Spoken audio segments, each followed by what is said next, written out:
Saudações tricolores, eu sou o Fio, esse é o canal Gol de Barriga e nessa terça-feira, que faltam quarta, quinta, sexta, sábado, 4 dias para a gente ver o Fluminense retornar, né? Para se retornar a campo ali e curar essa nossa angústia de não ver o Fluminense jogar, nem que seja passar raiva, mas espero que a gente não passe nem sábado e nem nesse mês de abril que vem por aí, que tem jogo pra caramba, né? Falaremos no vídeo de hoje sobre o jogador saindo do Fluminense, jogador voltando pro Fluminense, e sobre o Fluminense ganhando mais dinheiro com o nosso estádio, com o Maracanã, né? Vamos falar de tudo isso logo após a vinheta. Então, puxa sua cadeira, pega a sua bebida, essa manhã de terça-feira, e vamos resenhar sobre o Fluminense logo após a vinheta.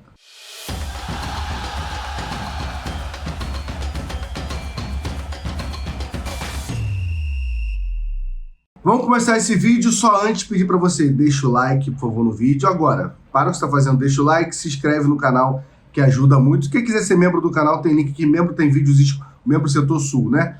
Tem vídeos exclusivos toda semana, 3 vídeos exclusivos, tem grupo de WhatsApp, tem sorteio mensal. Então é só clicar aqui se estiver gostando do canal e quiser ajudar a gente, tá bom? Vamos começar falando sobre Joaquim Laveiga, o jogador com mais expectativa da torcida do Fluminense, que foi liberado da seleção uruguaia já, né? Ele não foi relacionado também para o jogo dessa quarta-feira, então já foi liberado para retornar ao Fluminense, né? Lembrando que o Joaquim Laveiga foi convocado, né? Tem um grande hype, eu vi torcedor falando, pô, é um absurdo, não serve para o Fluminense, mas serve para a seleção uruguaia. Vamos só lembrar que o técnico do Uruguai, ele convoca 15 jogadores a mais do que os relacionados, porque ele considera que ele acha importante ter no treino jogadores mais jovens ali para se acostumar com a seleção, para ajudar no treino, e o Laveiga tá aí. Existe o mérito do Laveiga tá aí, né, porque ele fez sim, ele é um dos destaques do time sub-20 do Uruguai, mas ele ainda não é um jogador da seleção uruguaia que a gente possa dizer em relação a isso, né. E aí vale a expectativa, fazer um comentário aqui sobre a expectativa do torcedor do Fluminense sobre o Laveiga, né.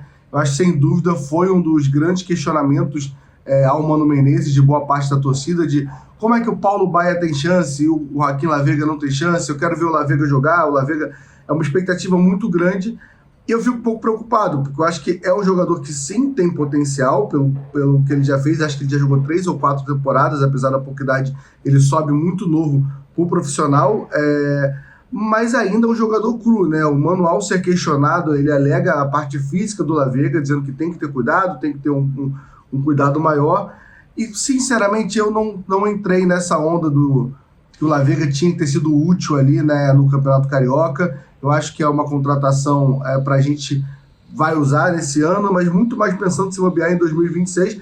Pode ser que ele jogue agora em 2025 e jogue muito e seja um craque, mas eu acho que é um jogador muito mais pensando a longo prazo do que pensando para essa temporada em si, mas acho que vai ser útil, né? Não sei se joga contra a Fortaleza, mas não vai faltar oportunidade para o Laveiga jogar, né? Nesse mês aí, né? Se a gente for fechar até o final de abril, a gente está em março ainda, mas se a gente for pensar até final de abril, a gente está falando de 6 jogos do Brasileirão, 3 jogos da Sul-Americana e o jogo de terceira fase da Copa do Brasil. Então são 10 jogos onde eu acho que a gente vai ver o Laveiga em campo em algum momento.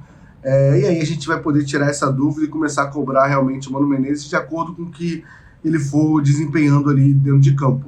Mas é um jogador com potencial, é um jogador que tem expectativa. Agora, na seleção ele foi só mais para... Existe o mérito, né? Não é qualquer jogador que é convocado para fazer parte desse treinamento, mas a expectativa de achar que ele vai entrar em campo é uma expectativa muito mais da nossa torcida, eu acho, do que a própria realidade. Enfim, espero que jogue muito, que seja um grande craque uruguaio que vem pro Fluminense, que até agora os uruguaios que pintaram aqui no Fluminense recentemente, sempre é aquilo, né? Uma galera gosta, desde o Michel Araújo, que é uma galera, o Michel Araújo não tá na posição correta, nunca jogou na posição correta, mas também não vingou. O próprio Bernal, que eu acho que tá nesse processo, por exemplo, é o que eu acho do Laveiga. O Bernal se adaptou no ano passado, ele entrou numa necessidade muito maior, porque a gente perdeu o André e não tinha muito jogador para jogar naquela posição, tinha o Vitor Hugo, né? E o Laveiga é aquilo também, a gente tem muito jogador para a ponta, muito jogador para essa posição. Eu acho que o único questionamento que vale mais ali, que eu entendo o torcedor, é quando fala, pô, mas o Paulo Baia jogou alguns jogos e o Laveiga não. E aí realmente faz um pouco mais sentido, mas fisicamente o Paulo Baia é um jogador mais preparado do que o Laveiga, né? Então talvez o Mano Menezes esteja pensando nisso. E o Paulo Baia também tem um contrato só esse ano, acho que não vai ficar, espero que não fique. Mas o Laveiga é um contrato um pouco mais longo, espero ser jogador que dê felicidade pro torcedor do Fluminense, tá? Vamos falar de jogador que está de saída do Fluminense agora, já que o Lavega está retornando. Tá? E sua expectativa? Comente aqui a sua expectativa sobre o nosso ponto uruguaio.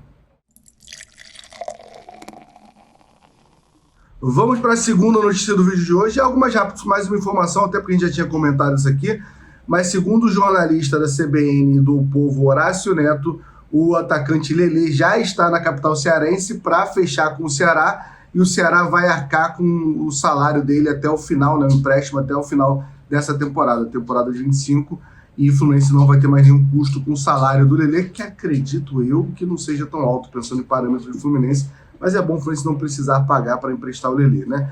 Já dei minha opinião aqui em algum vídeo quando sai essa notícia. Acho bom o Fluminense emprestar o Lelê para um time de Série A, um time de Série A que eu acho que vai ficar ali na segunda parte da tabela, então cria mais oportunidades para ele, que ele possa entrar, que ele possa fazer gol, que ele consiga realmente se destacar, porque no Fluminense ele não vai ter oportunidades. Com a chegada do Everaldo e o Cano voltando a jogar bola, voltando a botar a bola na rede ali, né, como artilheiro do Campeonato Carioca, nesse momento artilheiro da Copa do Brasil, e o Everaldo sendo contratado, eu acho que a oportunidade para o Lelê seriam muito poucas aqui no Fluminense. Então, um jogador que eu entendi a contratação dele ali na hora que ele foi o destaque ali do Volta Redonda no Campeonato Carioca. Não acho o investimento caro, achei que valeria o teste, apesar da idade não ser um jogador tão novo, aquele tipo de jogador que demorou a se destacar na carreira, mas aparentemente não deu certo pro nível do Fluminense. Não acho ele um jogador horroroso, por isso que eu acho o empréstimo bom, e estarei na torcida o Lelê no Ceará. Até porque, cara, carismático pra caramba, um cara que não tem nada que a gente possa falar mal do Lelê até agora, então espero que o Lelê consiga arrebentar de fazer gol lá no Ceará. Não sei se essa é a minha expectativa, mas acho bom pro Fluminense, bom pro Ceará e bom pro Lelê. Espero que dê certo esse empréstimo. Boa sorte ao Lelê lá no Ceará. Vamos pro último assunto, que aí tem um pouco mais de debate, último assunto.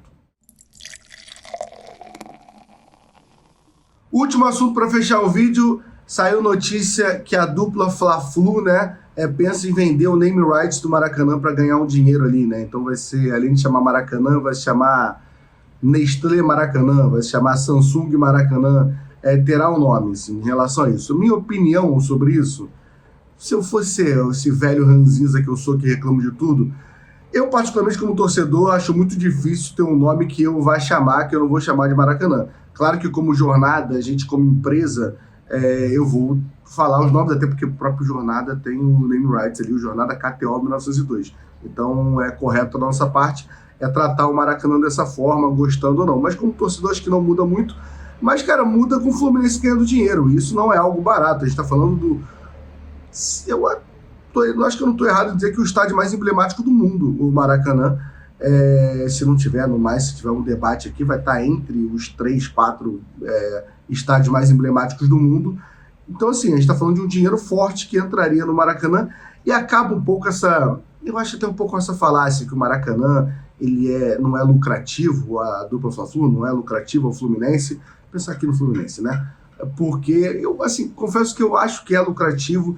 Eu acho que tem muita coisa que não entra em conta ali, o próprio sócio-torcedor que aumentou, a venda de bebidas no Maracanã no dia, aí tem o ponto turístico Maracanã, que é um dos pontos turísticos mais visitados também, tudo engloba Maracanã. Sinceramente, não sei se é esse terror todo que o Maracanã não é lucrativo, mas é importante tanto Flamengo como Fluminense, que tem ali 20 anos para gerir o Maracanã, que consigam trazer dinheiro para os dois clubes, trazer dinheiro para essa empresa, né, que eles têm em conjunto ali, e botar dinheiro lá e ter melhoras. Então acho que o name rights é uma decisão correta, espero que vendam e vendam bem, né? E essa parte é boa de estar ali fechado com o Flamengo nessa negociação. Também tem, na própria reunião, o presidente do Flamengo, na reunião com os conselheiros para avisar sobre a venda do name rights, o presidente do Flamengo também falou que pensa em ganhar dinheiro com o Maracanã de outras formas, estruturando mais os camarotes, também acho importante, e esse é essencial, tá?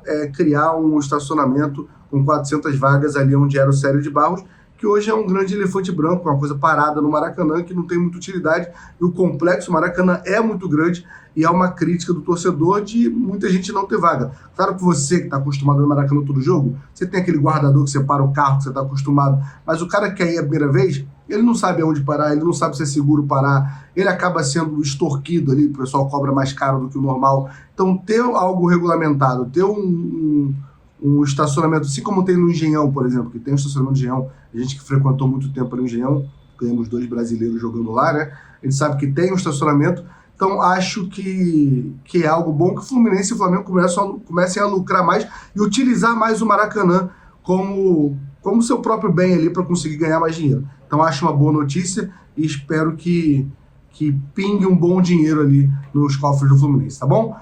Deixe sugestões de nomes aqui nos comentários, tá bom?